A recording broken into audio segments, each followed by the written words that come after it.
अब शेर अली साहब, आप सियासी मैदान के अंदर सोचते हैं कि एक ऐसी सियासी जमात जो आपसे ज़्यादा नशिस्तें जीती थी 8 फरवरी को, उसको आप बैन कर दें? आप गवर्नमेंट है इस वक्त। देखें मलिक साहब, मैंने भी अभी अभी अता तार साहब का बयान सुना। अगर आपने गौर से सुना हो, उन्होंने कहा जी कि हम सुप्रीम कोर्ट के अंदर रेफरेंस फाइल करेंगे। उसका तरीका यही है, पहले कैबिनेट अप्रूव करती है। अच्छा देखें, हुकूमत को कोई इख्तियार नहीं होता कि किसी पॉलिटिकल पार्टी पर बैन लगाए, लेकिन जनरल मुशर्रफ ने के बाद उस वक्त MQM के ऊपर बैन लगा।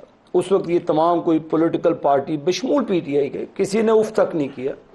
नवाज शरीफ साहब ने लंदन से प्रेस कॉन्फ्रेंस की, उन्होंने कहा जी कि ये एकदम गलत है और अल्ताफ़ हुसैन की पार्टी को पार्टिसिपेट करना चाहिए। ये तमाम प्लेयर उसी वक्त थे।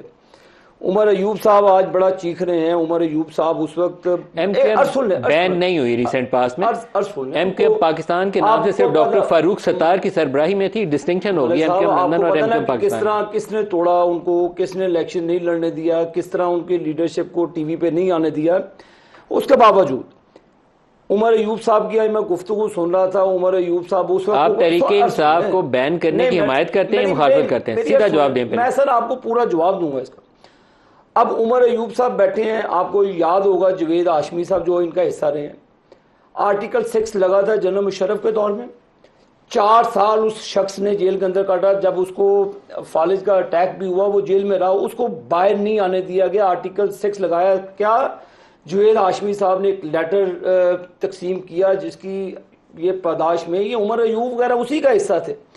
मलिक साहब, हम किसी पॉलिटिकल पार्टी के बैन के हक में नहीं है, लेकिन आपकी पार्टी ने कहा है कि हम बैन लगाएं। सुन, फॉरेन फंडिंग का केस हुकूमत के सामने नहीं है, उसका फैसला इलेक्शन कमीशन करेगा। आप तहरीक इंसाफ के बैन की हिमायत करते हैं? सर देखें, सीधा जवाब दें। आप PTI को बैन करने की हिमायत करते हैं कि नहीं करते? किसी पॉलिटिकल पार्टी के बैन के हक में नहीं हूं। आप लगाएंगे? मेरा ये जवाब है कि ये उन्होंने कहा कि रेफरेंस फाइल करेंगे, तरीका यही है। नहीं, कोई ये तफसील की बात है।